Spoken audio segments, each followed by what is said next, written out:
हमारा नाम इंदु लेखा है और श्री जी की असीम कृपा से हम यहाँ के सेवायत हैं। तो जैसा कि आप ब्रज में भ्रमण करने के लिए आते हो तो ठाकुर जी की लीलाओं का ही आनंद लेते हो, क्योंकि ठाकुर की लीलाएं तो अनंत हैं। कहते हैं ना, हरि रूप अनंत हरि कथा अनंता। इसी प्रकार अनेक लीलाओं का वर्णन भांडी वन में मिलता है। लेकिन जो सबसे मेन प्रथम लीला है वो राधा रानी के विवाह की मानी जाती है, जिसके लिए हमारा स्थान भी विख्यात हुआ। बोला जाता है ना, राधा कृष्ण विवाह स्थल भांडीर वन। लेकिन सनातन धर्म में श्रीमद् भागवत जी को सबसे बड़ा ग्रंथ माना जाता है। जब आप उसका अध्ययन या श्रवण करेंगे तो आपको ज्ञात होगा कि पूर्ण श्रीमद् भागवत जी में राधा रानी का कहीं भी नाम नहीं आता, क्योंकि जो सुखदेव जी थे ना, वो राधा रानी को परम गुरु मानते थे।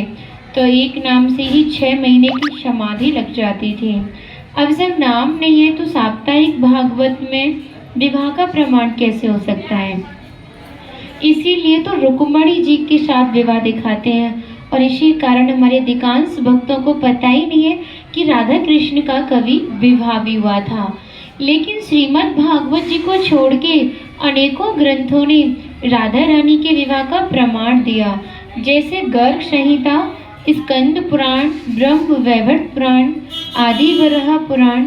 अनेकों ग्रंथ हैं जो लाडली जी के विवाह का प्रमाण करते हैं। लेकिन अभी आप भांडीर वट का दर्शन करोगे, जो कि नॉर्मल वृक्ष नहीं है।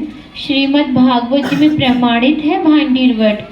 उसका एक श्लोक आता है 10वें स्कंद की 18वें अध्याय में 22वां श्लोक कि बृहंतो बाहि मानस्य 4 यंत्रश्च गोदनम भांडीर कम नाम बटम जम्बू कृष्णा प्रोगमा। यानी कृष्ण कालीन में भांडीर वट इतना विशाल था कि 4 योजनों में फैला हुआ था और वृंदावन तक शाखाएं थे।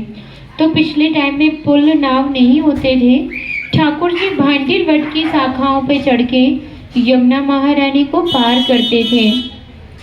और मान्यता बताई जाती है कि ठाकुर जी की जो 9 लाख गाय थी वो यहाँ बैठ के विश्राम करती थी। तो माताएं जो भी प्रसादम में रखती थी, माखन मिर्ची रोटी इत्यादि, तो सभी ग्वाल वाल एकत्रित होकर दोपहर का भोजन लेते थे। भांडीर वन में सबसे बड़ा विशेष फल प्रसादी का बताया गया है, क्योंकि आप कभी किसी विवाह में जाते हो तो बिना प्रसाद के नहीं आते। आप तो लाडली जी की विवाह स्थली आए हो, तो बिना प्रसाद के कैसे जा सकते हो? यहाँ पर जो दुर्वासा मुनि थे, जो कि दूब घास का ही पान करते थे, ब्रजांगनाओं ने, ब्रज गोपिकाओं ने इसी भांडीर वन में उनको 56 प्रकार के व्यंजन खिलाए हैं। यहाँ पे राधा कृष्ण में मल्ल कीड़ा हुई, उसमें तय किया गया कि जो भी हारेगा उसको भंडारा करना होगा। ठाकुर जी हार गए थे श्री लाडली जी से, तो ग्वाल वालों के साथ मिलके यहाँ पे भंडारा किया। उसी के नाम पर इस स्थान का नाम भांडीर वन पड़ा। तो यहाँ पे सबसे बड़ा विशेष फल भंडारे का माना जाता है। अधिकांश भक्तों के मन में विचार होता है कि जहाँ पे ठाकुर जी ने भंडारा किया वहाँ पर हम भी करें। जो पूर्ण सक्षम होते हैं वो करते हैं, जो नहीं है वो हमारे भंडारे में ही दान डालते हैं, जिसे हम अपनी दिनचर्या में लेते हैं और भक्तों को प्रसाद खिलाते हैं। यहाँ पर जो ब्राह्मण पत्नियाँ थी, यज्ञ पत्नियाँ, वो भी नित्य ठाकुर जी को भोजन प्रसादी खिलाने के लिए इसी भांडीर वन में आती थी। क्योंकि ये जो भांडीर वन था ये पूरा मुंजाट वन था, जिसका श्रीमद् भागवत जी में एक और श्लोक आता है 10वें स्कंद की 19वें अध्याय में 12वां श्लोक कि पित्वान मुखेन तान पृच्छाद योगादीशो व्योम चयत तापश्चातीक्षो मणि पुनर्भांडीर मापिता। यानी पूरे जंगल में आग लग गई थी, तो ग्वाल वाल उसे अग्नि से जलने लगे। तो कान्हा बोला, ये जो भांडीर वट है, आप इसके नीचे आंख बंद करके लेट जाइए और ये महसूस कीजिए कि शीतल ठंडी हवाएं चल रही हैं। ठाकुर जी ने पूरी अग्नि को ही मुंह में पान कर लिया था। हमारे ठाकुर जी ने ब्रज मंडल में ब्रजवासियों से टूक मांग के पाई, जिसका नाम दिया मधुकरी, जो कि आज भी संत ब्रजवासियों के घरों में जाते हैं और जो पका हुआ भोजन भिक्षा स्वरूप मांग के पाते हैं उसी को मधुकरी कहते हैं। तभी शास्त्रों में बताया कि जब तक ब्रजवासी की कृपा नहीं होगी, ठाकुर जी कृपा बड़े दूर की बात है। सर्वप्रथम ब्रजवासी की कृपा होना बहुत ज़रूरी है, जब भी हमारे ठाकुर जी कृपा करते हैं, क्योंकि इसी से हमारे अभिमान का नाश होता है और भक्ति प्राप्त होती है, जो कि बहुत ही दुर्लभ है। अगर ब्रजवासी कृपा करें तो सहज ही भक्ति प्राप्त हो जाती है।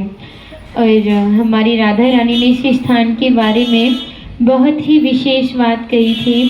कहा था जो भी भक्त गुप्त वृंदावन आएगा वो मोक्ष को प्राप्त होगा।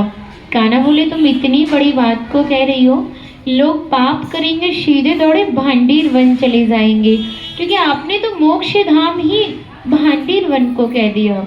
तब लाडली जी ने कहा नहीं कान्हा, जिसके ऊपर हमारी विशेष कृपा होगी, जिसके प्रति हमारा भक्ति भाव सच्चा होगा और भक्त हमारे विवाह में उपस्थित होगा।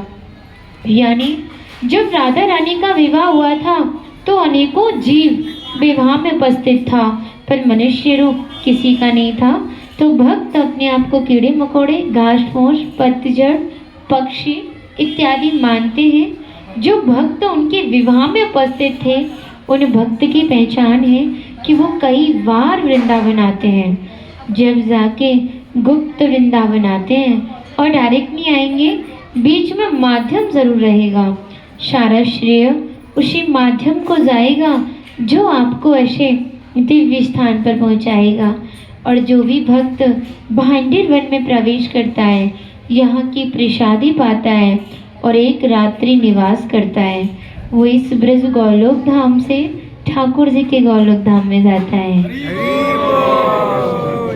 भांडीर वन में आप एक कुएं का दर्शन करोगे, जो कि नॉर्मल कुआं नहीं है। उसकी जो मान्यता है वो हमारे 4 युग से बताई जाती है। जैसे कि प्रथम युग था सतयुग, और भगवान विष्णु का प्रथम अवतार था मत्स्य अवतार। तो जो सत्यव्रत नामक राजा थे, जिन्होंने मछली रूपी बनी भगवान विष्णु को 4 पहर के लिए इस कूप में रखा, तो इस कूप का नाम मत्स्य कूप पड़ा।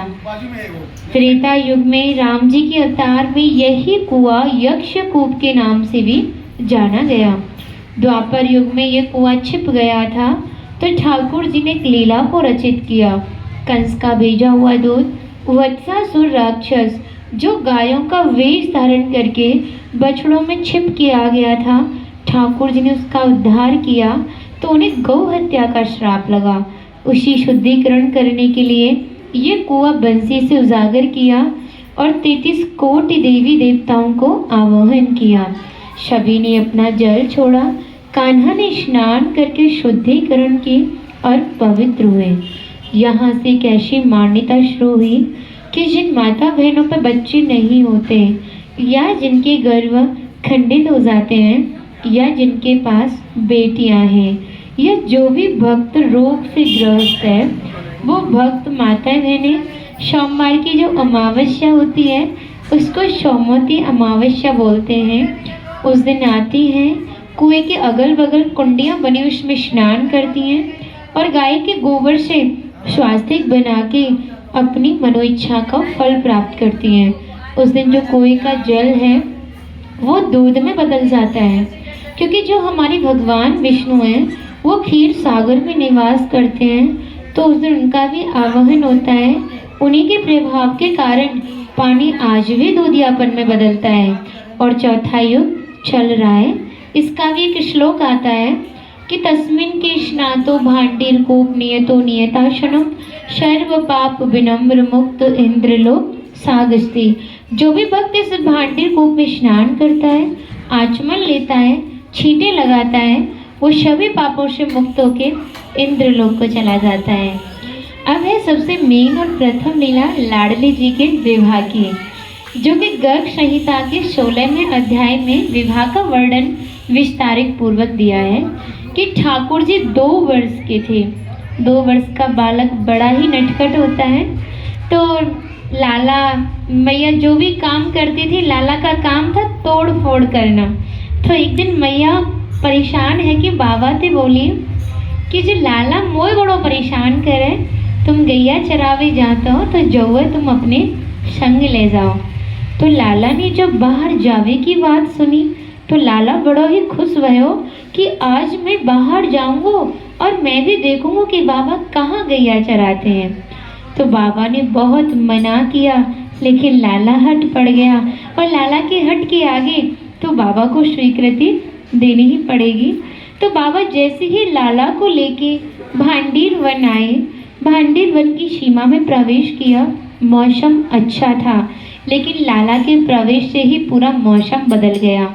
बहुत तेज तूफान आ गया, घनघोर बादल छा गए, दिन में भी तारे टिमटिमाने लगे, मूसलाधार बारिश होने लगी।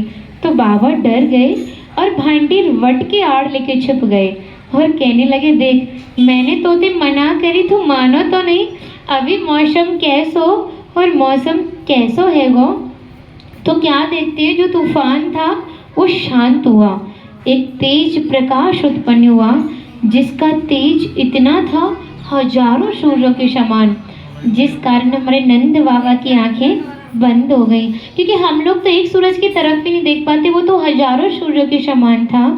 प्रकाश भी शांत हुआ। नंद बाबा ने लाडली जी के दिव्य रूप के दर्शन पाए, उन्हें नतमस्तक प्रणाम किया। उन्हें स्मरण हुआ कि ठाकुर के जो कुलगुरु थे गर्गाचार्य जी, जिन्होंने ठाकुर का नामकरण किया था, और नामकरण के समय ही नंद बाबा को बताया कि भांडीर वन में राधा कृष्ण का विवाह होना है। जैसे ही स्मरण हुआ, श्री जी ने 16 वर्ष का रूप लिया। बाबा बोले, ले लाली तो अपने प्राणनाथ को संभाल, जो तूफान आयो जाते मेरी 9 लाख गाय इधर उधर है गई हैं, उन्हें मैं ढूंढ के लाता हूँ, और जो तेरा मनोरथ है ना वह पूर्ण करके लाला घर पहुँचा दियो। इतना कह के बाबा आगे प्रस्थान करते हैं। तो लाडली जी ने ही ठाकुर को किशोर रूप धारण करवाया।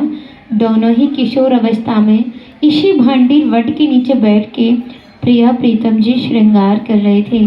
प्रिया जी प्रीतम जी का और प्रीतम जी प्रिया जी का। ब्रह्मा जी ने इतना सुंदर दिव्य नज़ारा भूलोक पर देखा तो उन्होंने सोचा, आज युगल सरकार का मिलन है, क्यों ना इन दोनों का विवाह संपन्न करा दिया जाए, तो मुझे पापों से मुक्ति मिलेगी और शायद ब्रज में स्थान मिल जाए।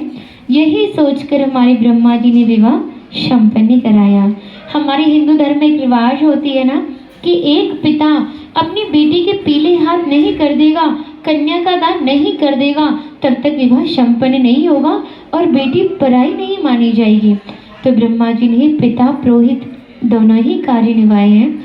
हमारे एक और रिवाज होती है कि पुरोहित कोई शुभ कार्य या मांगलिक कार्य कर रहा हो, उसको आप दान या दक्षिणा ना दे दो तो शुभ कार्य भी सफल नहीं माना जाता। तो हमारे ठाकुर जी ने स्वयं ब्रह्मा जी से कहा, आपको क्या चाहिए मांगो। तो ब्रह्मा जी ने कहा, नारायण मुझे आपकी चरण धूल और भक्ति चाहिए। तो ठाकुर ने तथास्तु बोला। तो ब्रह्मा जी ने उनके चरणों में से धूल ले जाकर जो पुष्कर राजस्थान का मेन मंदिर है वहाँ पे भक्ति की है। आदि बरहा पुराण में एक श्लोक आता है कि एकादशंतु भांडीरम, ब्रज में 12 वन है, 24 उपवन। तो जो 12वां वन है, वनों का मेन केंद्र वृंदावन, जहाँ पे सभी भक्त आते हैं और चले जाते हैं, और जो 11वां वन है वो हमारा भांडीर वन है। फिर कहा था योगी नाम प्रियम उत्तमम, संत महात्माओं को ये वन अति प्रिय है। फिर कहा था तस्य दर्शन मात्रेण, इसके दर्शन मात्र से ही नरो गर्भ न गच्छति, दोबारा किसी भी माँ के गर्भ में जाना नहीं पड़ता। फिर कहा था भांडीरम समन प्राप्य बनाना वनम उत्तमम, यानी ये जो भांडीर वन है ये सभी वनों में सबसे उत्तम और श्रेष्ठ वन है, क्योंकि हमारी प्रिया जी की विवाह स्थली है। फिर कहा था श्री वासुदेवम ततो दृष्टवा पुनर्जन्म न विद्यते, जो भी भक्त भांडीर वन में प्रवेश करता है, श्री वासुदेव जी का दर्शन करता है, भंडारे में दान करता है, वो पुनर्जन्म गर्भ यातना से मुक्त हो जाता है। राधे राधे। भांडीर